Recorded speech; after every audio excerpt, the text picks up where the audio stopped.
Hello everyone, fantastic to have you all here tonight. We've got over 274 registrations. That is a lot of this, people. So we're pretty excited to be here. I'm joined fantastically tonight with Erin from AITSL, and we'll be focusing in on the materials that we co-developed together.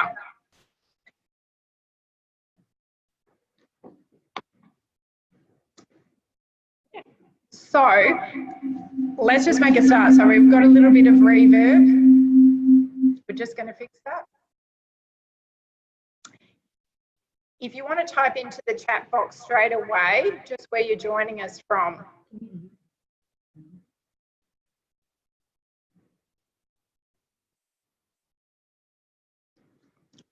Fantastic. From WA, Melbourne, Coffs Harbour, fantastic.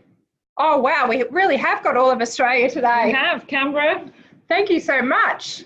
Thank you for taking time out of your busy schedule to join us tonight. Really happy to have you here on board. Oh, Tassie. Hi, Tassie. All right, fantastic. Let's make a start.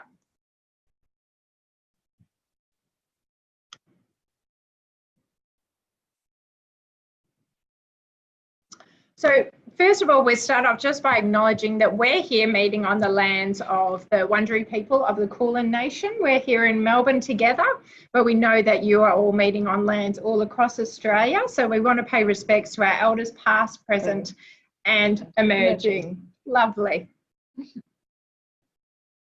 So it's really not an E4L webinar without a quiz. So we're going to start with a quiz, and you'll see the box pop up for you as well, and we'll get you to do this quiz. All right, so that should be all up on your screens. All right, so the first question, and we're looking at the current state of evidence in Australia around feedback.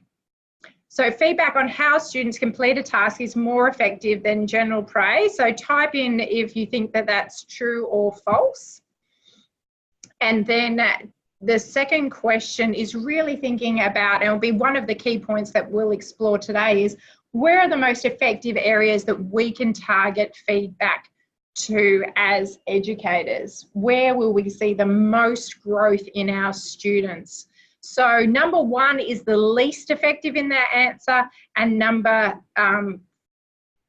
one is the most effective. I was just trying to make sure everyone's awake out there.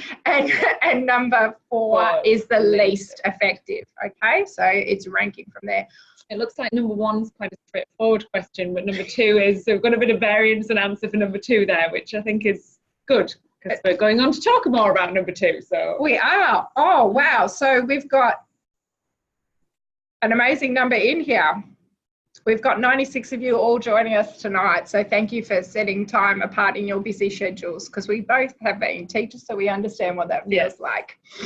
All right, so let's move to the first answer. Yes, true. Vast majority, so 98% of you have said that that is true. Yes, we'd agree with you. We know from the work of Carol Dweck and others that focusing in on praise is not the best place to target our feedback if we want to see good growth in our students' learning. And also can have detrimental effects as well by only targeting in on praise. I think again the work of Dweck there talking about the fixed mindset compared to a more growth mindset. We can almost encourage that fixed mindset in our students if we do really just focus on general praise rather than some of the other forms of feedback. Excellent point, Erin. Fantastic.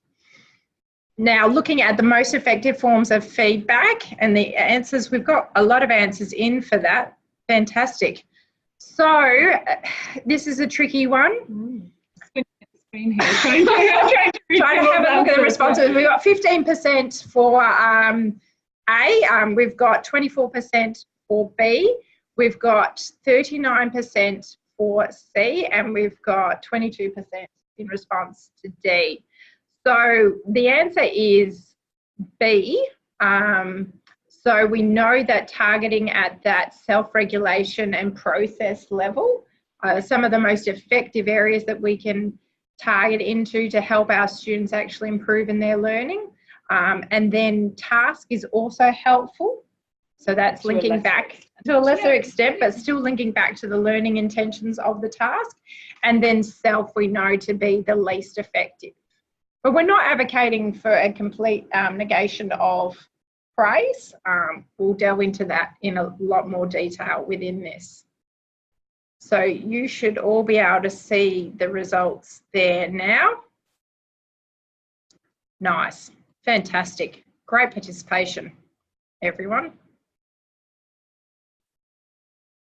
So this is just an outline of what we're going to cover today. So we'll be starting off in the Teaching and Learning Toolkit and just really looking at that international evidence base.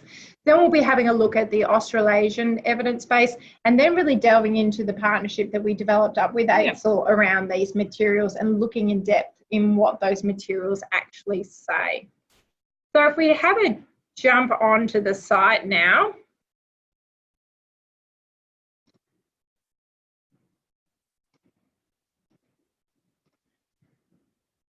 And if we just jump on, we'll go to the toolkit and then all approaches full toolkit. You can look at approaches by organisation. Actually, while I'm here and I'm talking to an AITSL person, it seems only appropriate that I should click on the Australian Institute for Teaching and School Leadership.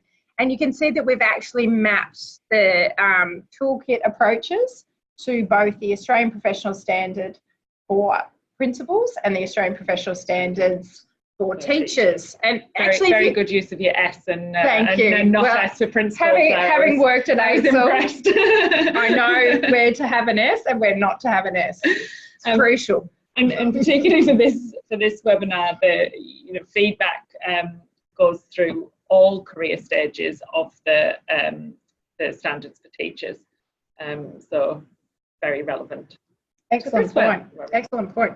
And actually, while we're here, if you just want to type into your chat box what role you play in the school, if you're a teacher or if you're a leader, would be fantastic as well, just so we get an idea of who we have in the room with us. So if we click on briefly, map to the... I've spotted a halt in the room, which makes me very excited.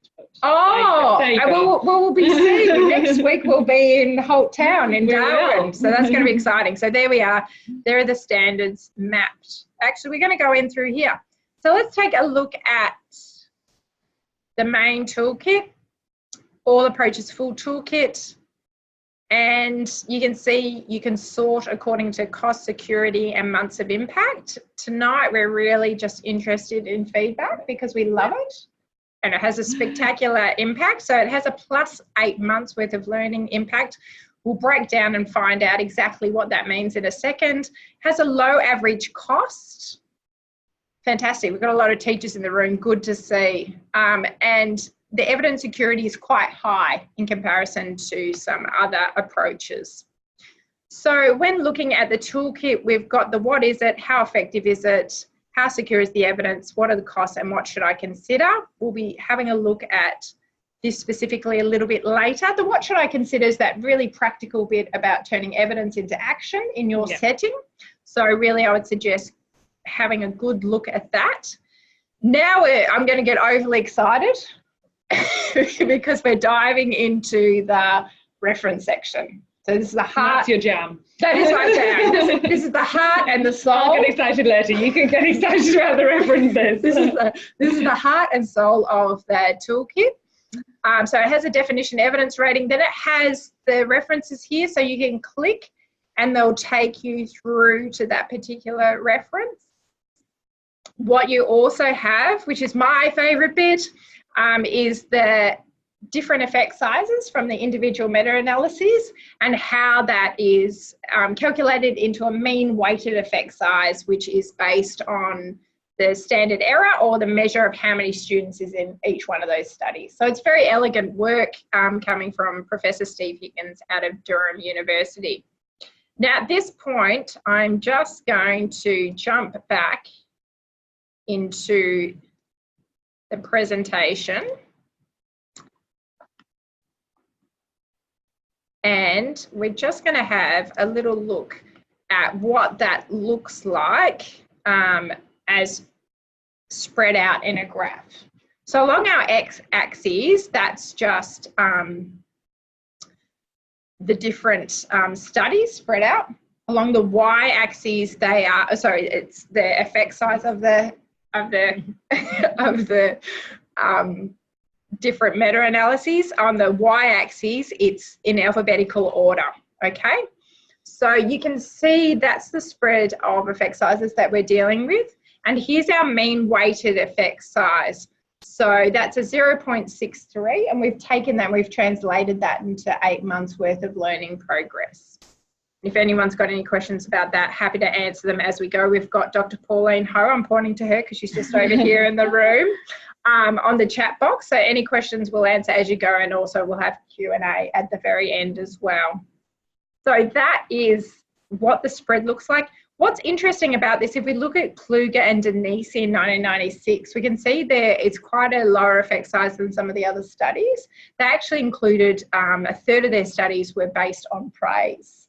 So it's interesting to see how far they can move the effect size in a direction that we don't want when we involve praise. So I really like that as an illustration, just as a visual representation of the toolkit. I thought it was quite interesting as well that that effect size of 8 months, the evidence actually shows that with the lower ability students, sometimes that effect size can be a lot greater. It actually, the effect is greater with your lower ability students.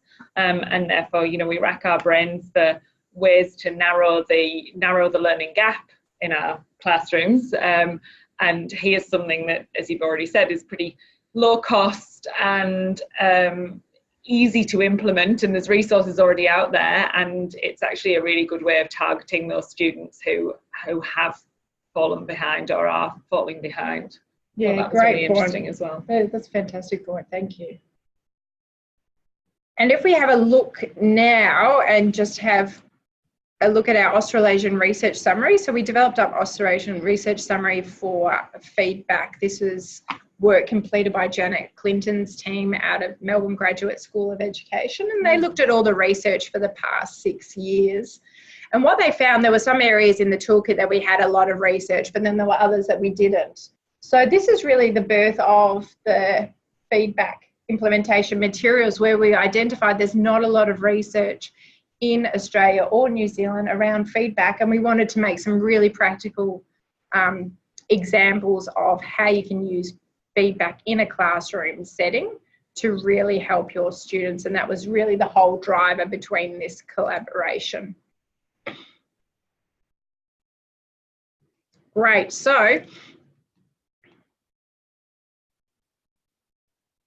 now what we would really like you to do is to type into the chat box how you would define feedback, and have a think about the different categories of feedback that you can give to students and what they look like.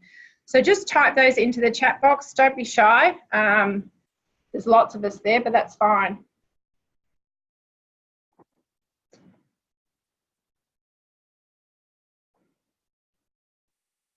Great, fantastic to have a teaching assistant as well, thank you.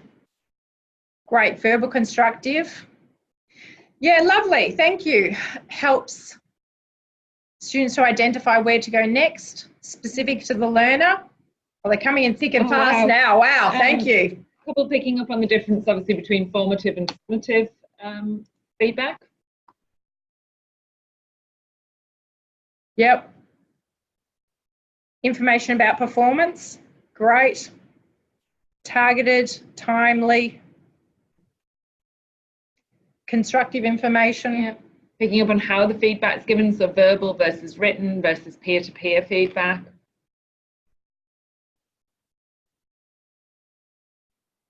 Constructive, fantastic. Strategies to improve. Goal reference. Great. I like to call it feed forward. Lovely, thanks.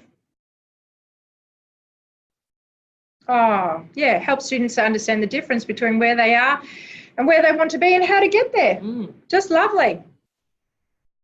Yes, thank you. Peer, self and teacher feedback.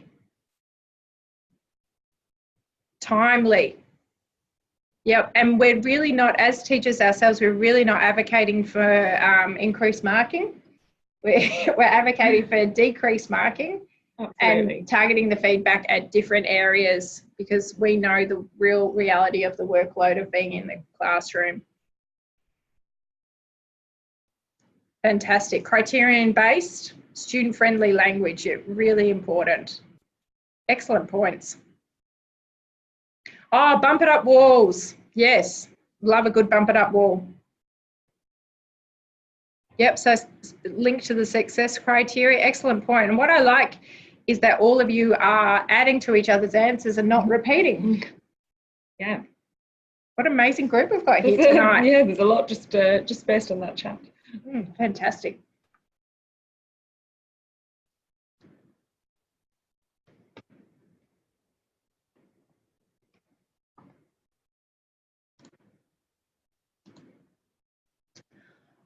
I'm going to get you all to, and keep it coming.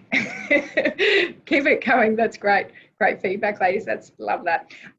Keep it all coming as well. I want you to have a read of this slide here. And this is a quote from Dylan Willem. And we'll just give you a second or two to read that.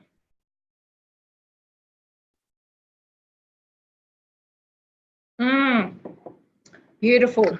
Thank you. Teaching students how to provide effective peer feedback and how to use that feedback they are given by teachers and peers.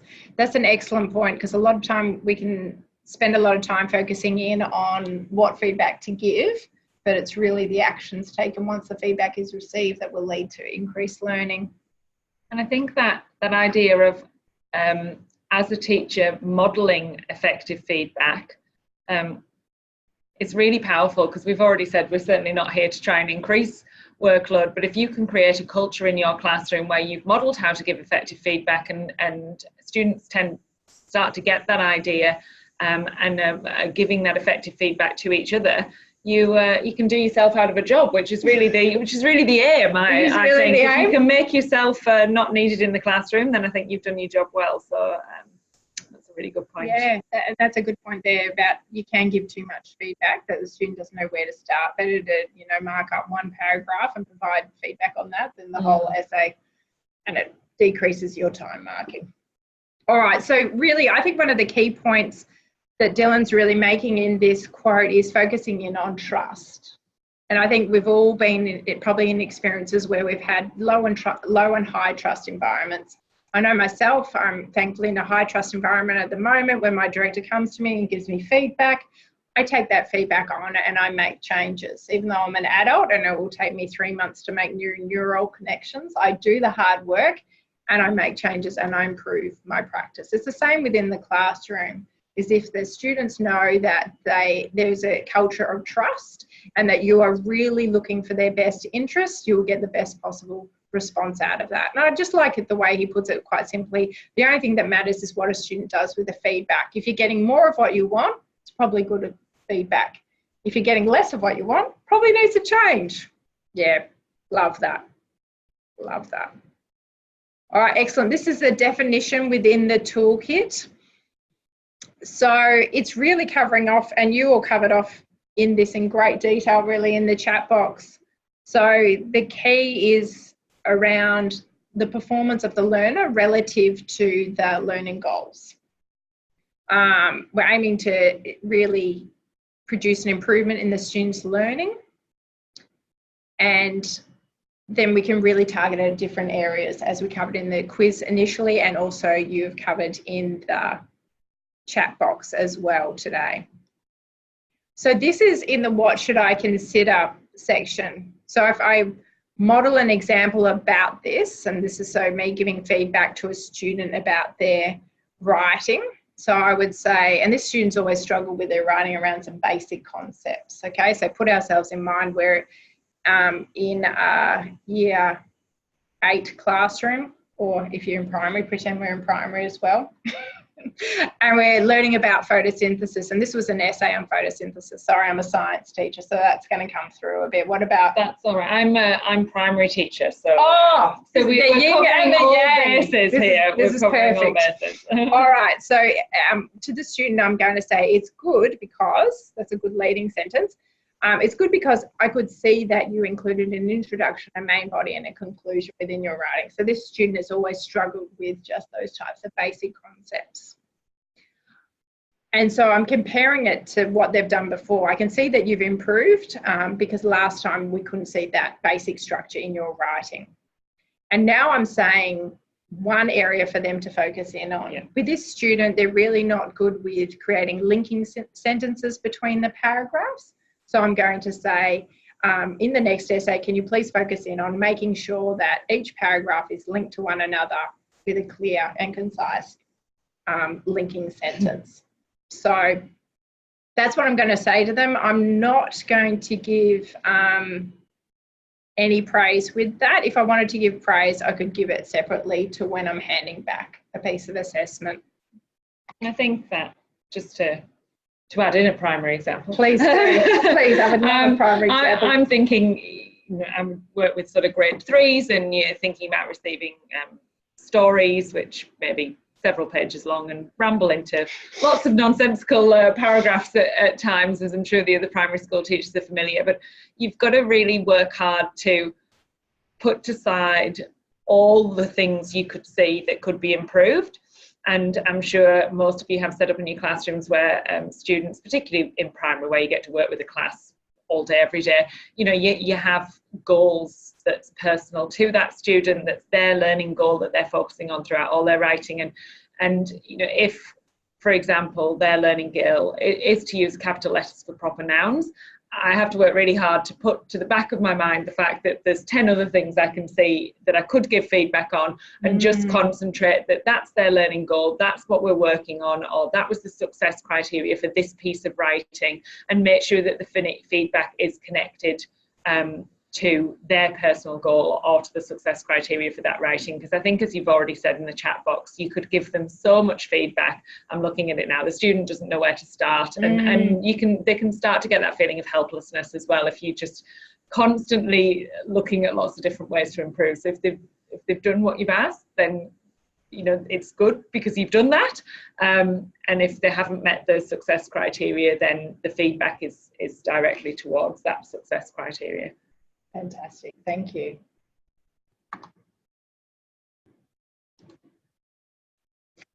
So we were touching on this at the start within the quiz, and I couldn't help but throw in a photo from a whole conference where Carol Dreck was speaking. I think you were you the organiser of that conference? I hadn't started at AITSL when Carol came along, so I missed a treat there, I think. Couldn't help but get a photo with myself and Carol there. Love her book. It really did change my view and perspective, especially not just on student learners, but adult learners as well, which I think is always important to remember in working with other teachers.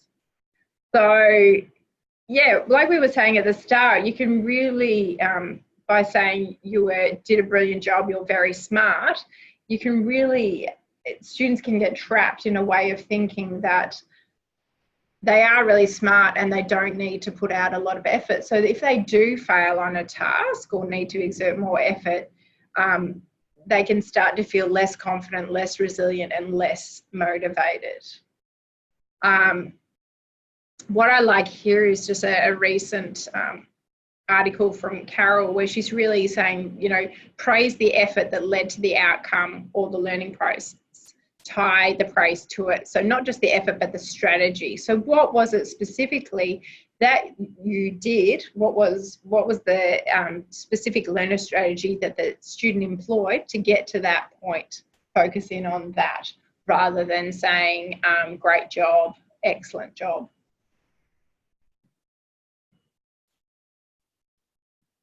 And then this is John.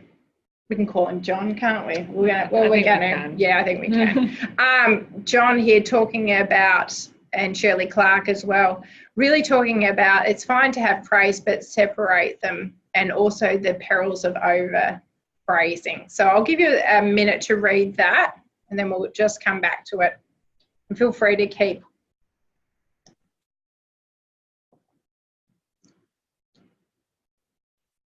peppering us with questions as well. Keep Pauline busy.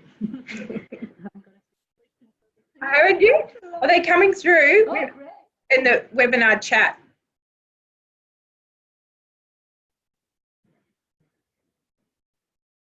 Yeah.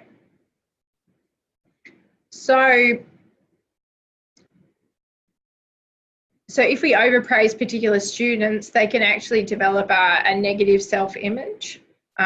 because other students will detect that they're being overpraised because perhaps they're deficient in other skills, and they'll feel it within themselves as well. So that's another problem. And also the students become praise junkies, so they require praise consistently just to complete a task, which isn't really helpful or useful in real life settings. So these are the models of feedback that were explored in the AITSL materials. And we purposefully, in working with AITSL, didn't, we kept the two models separate. They're both drawing on the same international evidence base. So you've got Hattie and Timperley model and Black and Willem model as well, because we knew that throughout Australia, different people were using different models. So some people were very focused in on Dylan's work, other people were very focused in on John's. We'll be going through this in a bit more detail, but we're starting to get to that level where we're looking at, there are the different areas that we can target the feedback to, and looking at the order of least to greatest impact. And this is all in the AITSL spotlight piece that was produced around this, which we'll do a walkthrough. We'll show you how to get to it. Which we can do at any time, really. Whenever you feel like it, Erin. We'll hold in suspense. We're holding suspense. We're going to jump onto there. So that is an outline of it. What also more recently, a randomised controlled trial in the UK with our partner organisation, the Education Endowment Foundation, commissioned this trial. And they found that there was plus 2 months worth of learning progress made with Dylan Willem's embedding formative assessment. So that's really quite exciting to see that in the real world setting, and with numbers that large, we still see a sizable impact. So this is looking at those 4 levels of feedback again, and this is looking specifically at in science, but it can be applied to all models, including primary. Absolutely. Most definitely. Absolutely. So, and there's some scaffolding questions there as well. And I've also got a worked example that I worked out with Ollie Lavelle. He's a maths teacher out at Sunshine College. We wrote a blog around this as well, specifically looking at maths examples for those maths teachers out there. Actually, it might be fun to find out if we're primary or secondary, and then what's our specialist focus in the chat box as well. So self-evaluation, some key questions asked around that is, how good am I? We know that, so an example is, this is well done, you worked really hard, and we know that that is relatively ineffective. Oh, fantastic. Thank you, everyone. Primary, great. I get distracted by the text box. And then we've got the task. So how can I get this done? How can I make this better? So within that, we've got an example of, next time you do a calculation like this, try set it out the way I showed you. Then process, this is how can I get better in tasks like this, and what does it mean to be good in this subject? So it's really drawing on pedagogical specific knowledge. So for example here, understanding of Ohm's law is good, but be careful to use the correct units. I'd probably go Avogadro's number, just because that's my favourite in chemistry, but we all have our favourites. We've all got our favourites. We've all got our favourites, haven't we, Erin? Oh, fantastic. We've got a nice spread. Oh, arts. Oh, love arts. Self-regulation. So this is about managing yourself as a learner, and it's how you can motivate yourself as well. So it's about revising, it's about studying as you go.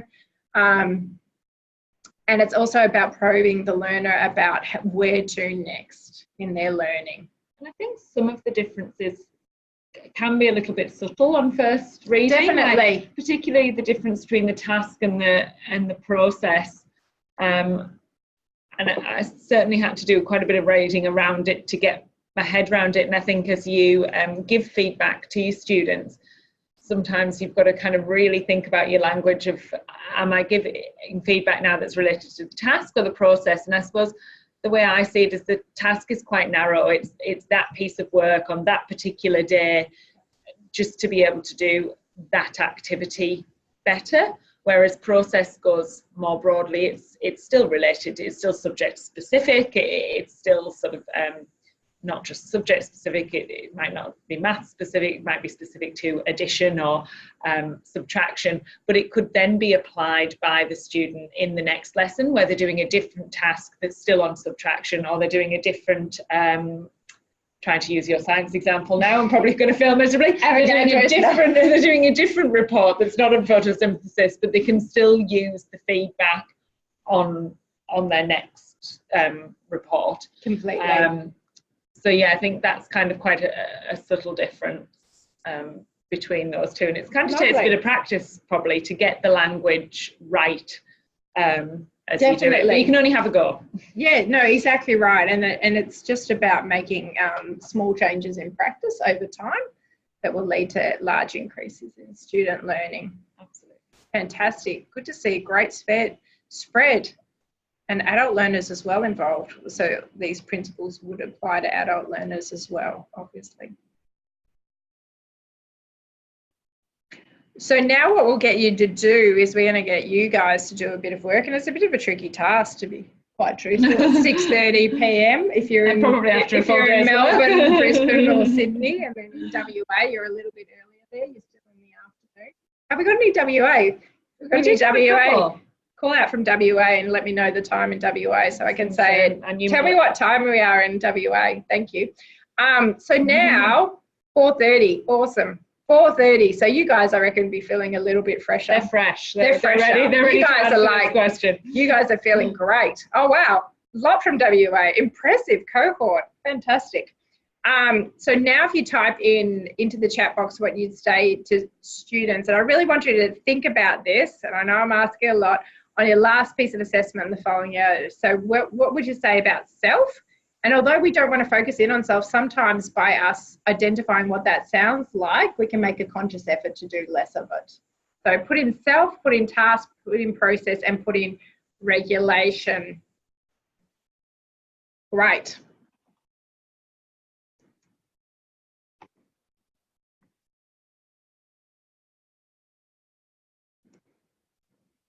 And then say, what ones do you think you tend to use as well? Great job, self. Yeah, great. Thank you. Fantastic. Yeah, good work. Great examples. Thank you. Yeah, self-regulation. Try the method I showed you yesterday. I'll come back and help you. Yep. Tend to use task and process. Fantastic. Task and process. Great.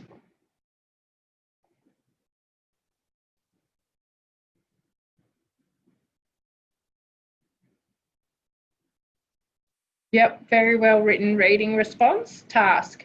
Yep, good categorisation, guys. Is this all from 4:30? This must be coming from WA. This is all from WA. I think you need to tell us where you're coming from as well. No, I'm just kidding. Yeah, so that difference there. Yep, great. Someone's used the example of a mind map. Feedback on a mind map, you can use a mind map. Fantastic. At another point in time. And a mind map in primary or a hierarchical concept map in secondary. Oh, everyone loves a hierarchical concept map. I love them.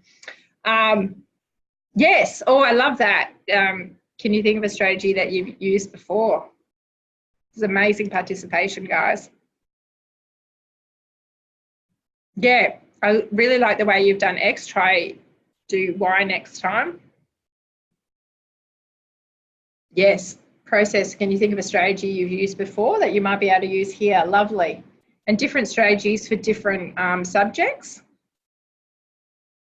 And then there'll be some that cross over as well. So like a mind map or a Venn diagram, we know that can be used across a lot of different subjects.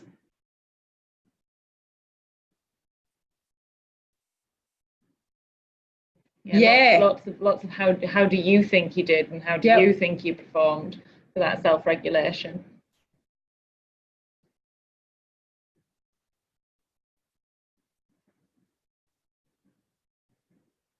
Yeah, manage your time more effectively. Excellent.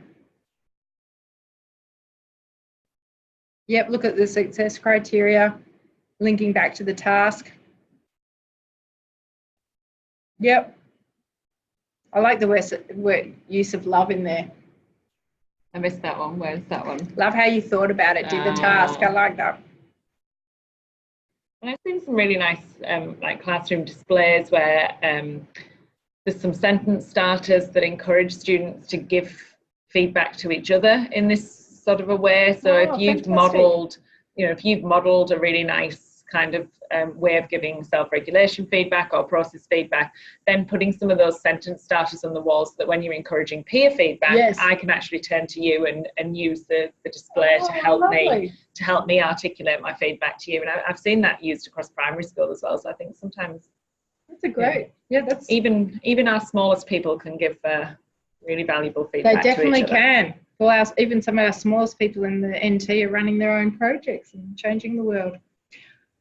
Process. Oh, that's lovely.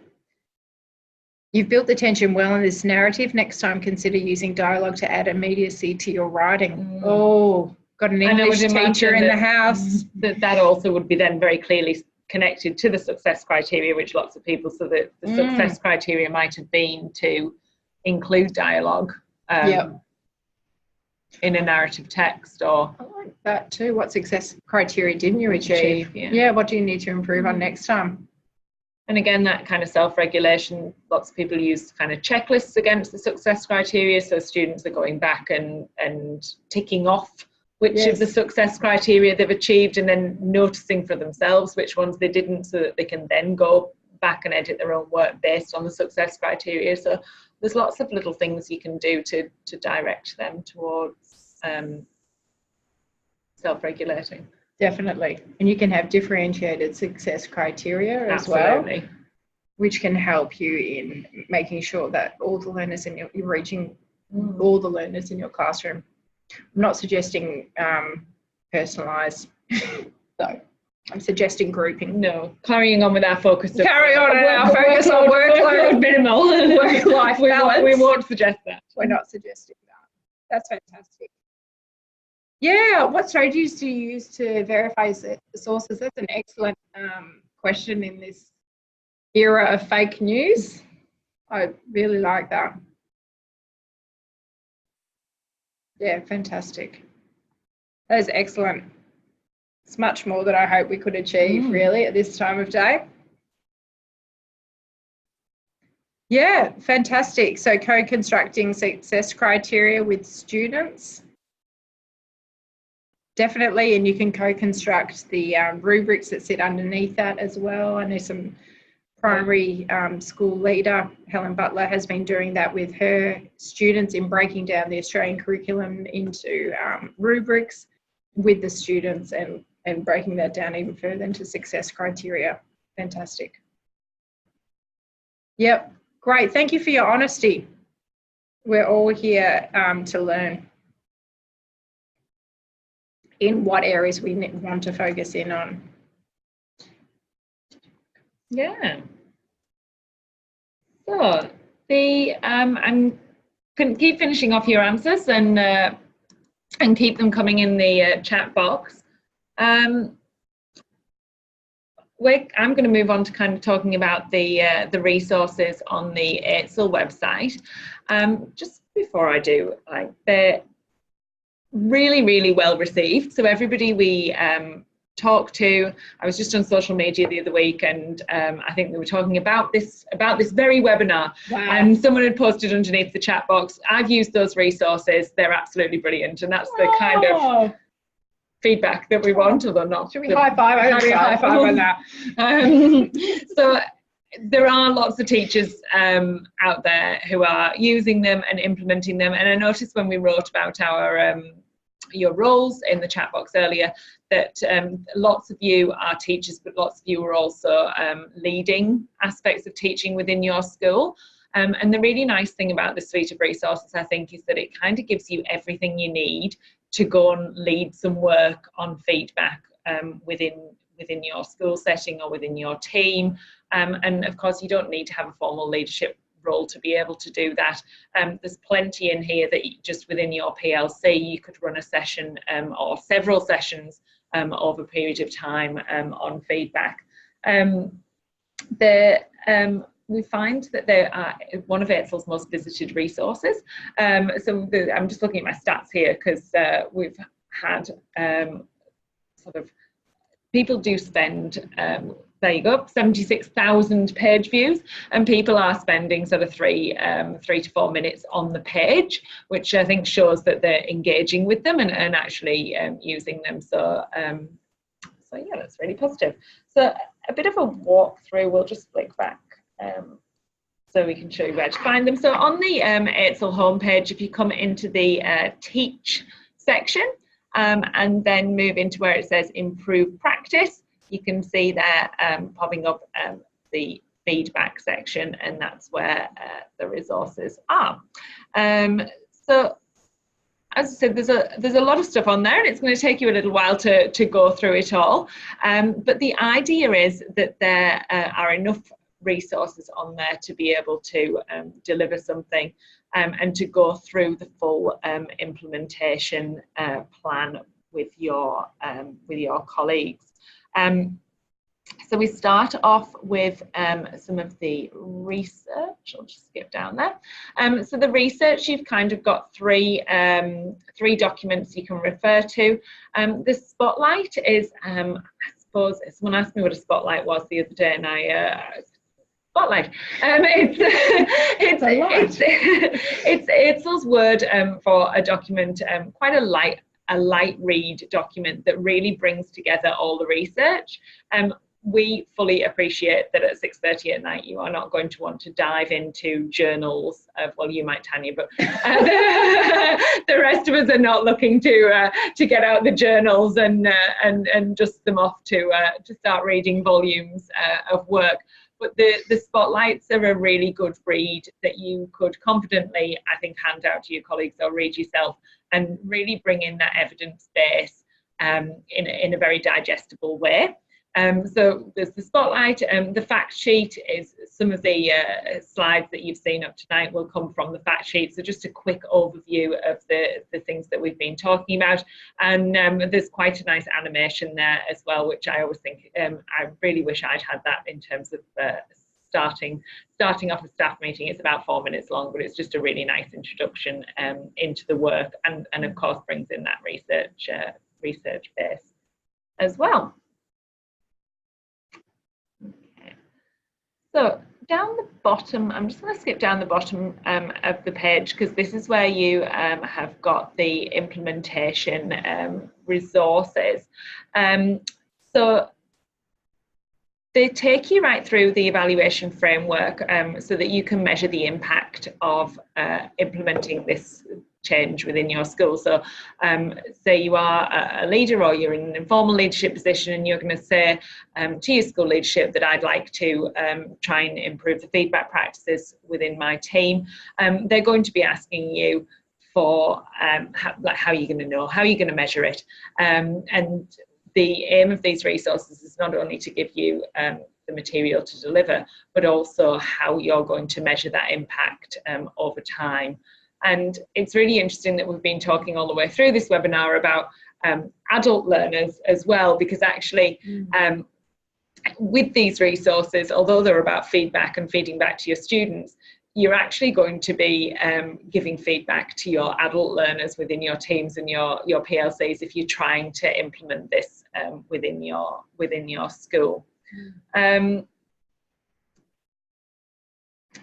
So the user guide, you're going to be able to see it if I let's give it a shot. Download it.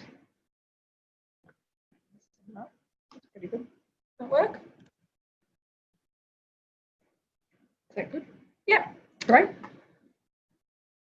So it just shows you that the 4 phases of the cycle, and then the resources match each of these phases. And if we go back to the presentation, sorry, I'm a bit of a rookie at this. Go on, you take me back. We're beautiful.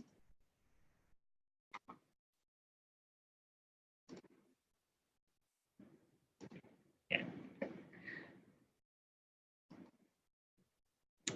So there's the research evidence.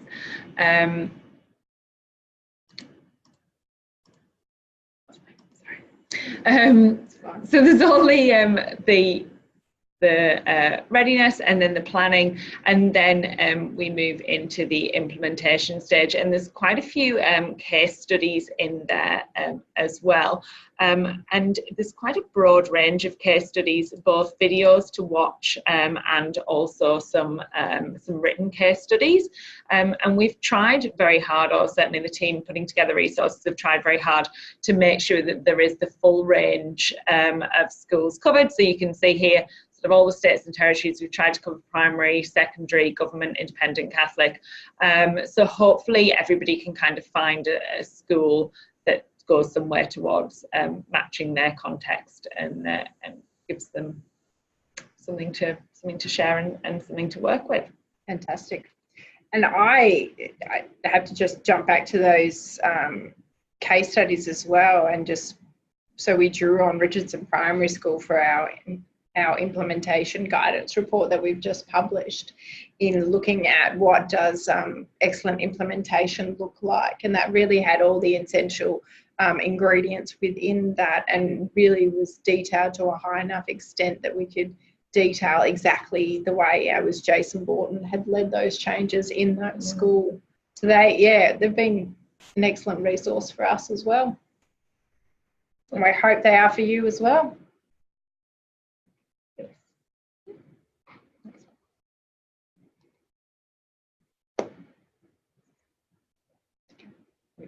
Okay, fantastic. Within what I've done here is just detail some of the other resources and just put it in a table format. So really looking at what's the technique involved, and what's the meaning of that, then a practical example of that, and then with the electronic link that takes you directly to the AITSL materials on the site. So we'll send this whole presentation through in about a week, and it'll also be up on our website like we do, and the video as well, like we always do with all our presentations. So learning intentions and success criteria. So this is really what they should know, understand, and be able to do by the end of that learning period in the unit. As well, I was talking about differentiated success criteria. That was an example from the Richardson case study at Richardson Primary School in the ACT that Jason Borton led as well. So that's an interesting idea, as well as really making sure that the success criteria targeted different groups. And I'm jumping through to the next column really. So what is important about learning intentions? Well, it's basically so that the students know where the classroom is going that day. It's also for teachers as well, because sometimes we have a tendency to talk, not myself personally, but other people. Janet Clinton's always telling us to talk 50% less. So we try to a little bit. The 80-20 rule. Yeah, and aim for 50-50. Because we know that students really learn in talking to more knowledgeable peers. Good old Vygotsky there. And we have a success criteria as well. So, and what I liked before as well, you were talking about the co-development with our students around that, so that they really are essential and have specific meaning. I know with my son, it's great to see them in his diary. Sorry, I have a son in primary school, so maybe that connects me to primary school as well. Do you think that helps a little bit, doesn't it? So I have a deep and abiding respect for all primary teachers. All right, so collaborative planning. This is an area of keen interest to myself, and I think all of Australia really, is the old PLC or the PLT. Let us know what it's called in your state and territory. They're all different names. And you can structure that PLC or PLT around different types of learning improvement cycles. We've got our impact evaluation cycle that you can link out to from there. Maybe we'll go have a look at it. Have we got? No, I'm pushing time. No, now I've said it, I have to do it. We're going to do it. We're just going to do it, people. We are going to go there. All right. I'm just going to jump on it because it'll give you an idea of what I'm talking about. So this is our impact evaluation cycle there. And it's just, and there's different improvement cycles that you'll all be using. If you want to type into the chat box actually what improvement cycle you're using within your school, you'll all have different ones. They're all based on similar literature. And you just cycle through that within a PLC. So it's an action research cycle for a teacher within a PLC, or it's a school improvement cycle for a leader. So that's also an important part of in working successfully within a PLC is what's the structure that's underpinning that, and how's that going to lead to school improvement rather than just change. Yeah, because that's what we're all about, really, isn't it? Improvement rather than change.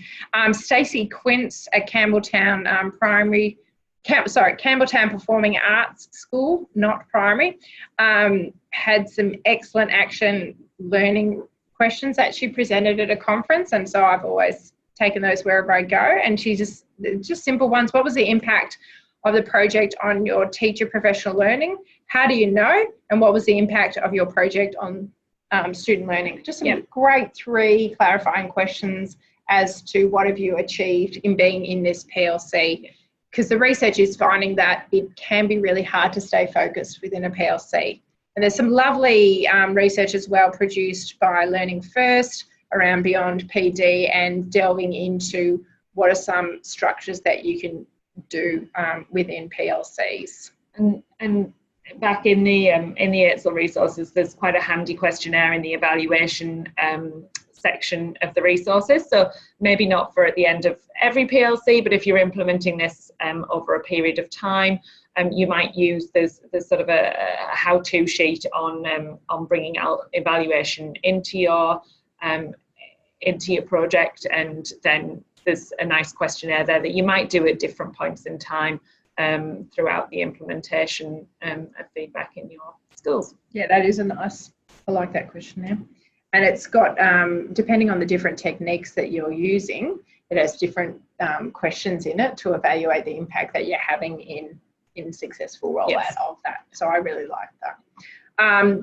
So then we've got a bump up wall, and some of you were mentioning this before. So this is just annotated work samples at different levels of quality that are on the wall. And so you can say to a student, currently you're sitting at this certain level. If you want to bump it up to the next level, have a look at the wall and have a look at what looks like a good paragraph that's been produced, for example. So we're not saying have the whole task there, but just say a paragraph of writing, for example. Or a picture, a drawing for all the arts people, or maybe someone dancing, a video of a dancer. Sorry, I love dance, so it's got to get in. Got to get in there. The arts have to get in there with every webinar involves a bit of arts. Lynn showed a beautiful video in last time I saw her speaking of a primary school student who was comparing her writing to a bump it up wall and looking about where it matched, and she was verbalizing. I think you must have been there as well, and she was verbalizing did she match this one or this one, and just her being able to articulate exactly why it was a number 4 or a number 3 or where it didn't meet them was really powerful. It's a really beautiful video if you ever get to see Lynn. I think it was one of her personal favourites from some of the schools that she works with. Well, that's lovely. That's a great example. Yeah, and it's really giving the students control of their learning and helping them to know clearly what is that next step. Because it can be hard when you're a learner to understand what the next step is. It can be hard as a teacher to articulate as well. Like Definitely. Sometimes as a teacher, but it can be quite difficult to articulate to your students, again, particularly thinking of our younger students, why their work isn't something, but sometimes if they can kind of see and compare that example, they can realise it and discover it for themselves, which is obviously much more powerful. Yeah, really good point. So then we have rubrics, of course. So you've got clear performance criteria within that. Can develop them up with students as well, drawing on resources from the curriculum and then your state-specific curriculum as well. And continuums as well, if you'd like to delve into that. You've got lots of resources there. The world is your oyster, and who doesn't love a good rubric? So we have got time to do this. because you've been peppering us with questions throughout, and Pauline's been typing away furiously and answering those. So if you want to top one enabler and one challenge to implementing feedback in your school, and share that within the chat box.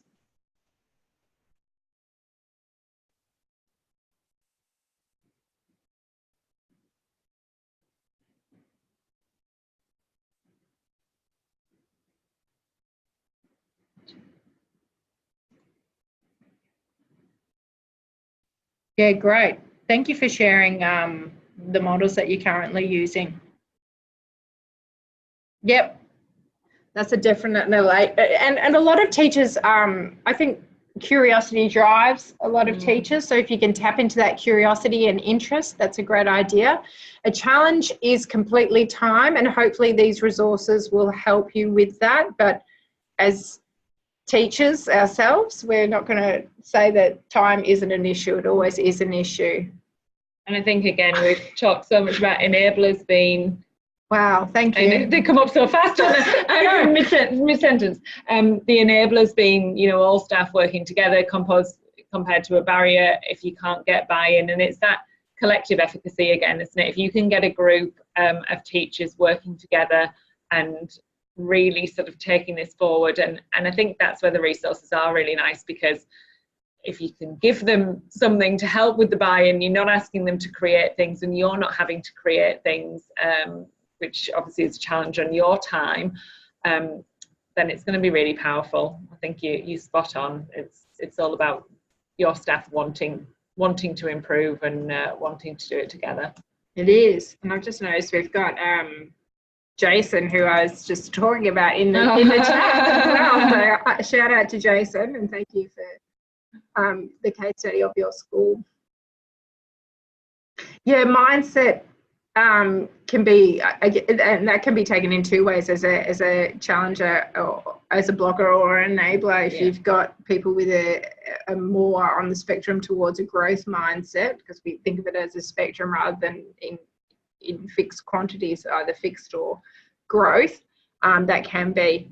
And I think it's believing too sometimes that people that are blockers, I think we always need to believe that people that are blockers can be turned. That's I think really important, is knowing, is applying that growth mindset to adults as well, in thinking that, you know, if you've had someone that can block, you can convince them, you can give it a really good shot, and you can turn people around. And a good way to do it is evidence of success within the classroom. Yeah.